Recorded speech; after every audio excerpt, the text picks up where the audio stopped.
শেরপুরের ৫টি উপজেলায় ১,৬১,৪৩২ জন শিশুর লক্ষ্যমাত্রা নিয়ে হাম রুবেলা টিকাদান ক্যাম্পেইন ২০২৬ শুরু হয়েছে। সোমবার সকালে শহরের সুরেন্দ্রমোহন মডেল স্কুলে এই টিকাদান কর্মসূচির আনুষ্ঠানিক উদ্বোধন করেন স্থানীয় সরকার বিভাগের উপপরিচালক আরিফা সিদ্দিকা।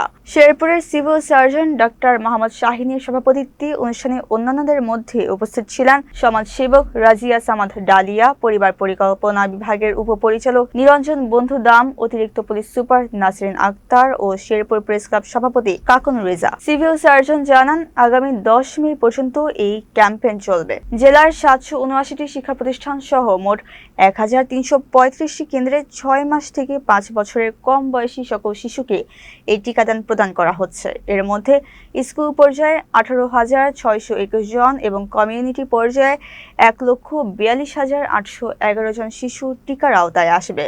শিশুদের স্বাস্থ্য সুরক্ষায় এই কর্মসূচি সফল করতে তিনি অভিভাবকদের সহযোগিতা কামনা করেন।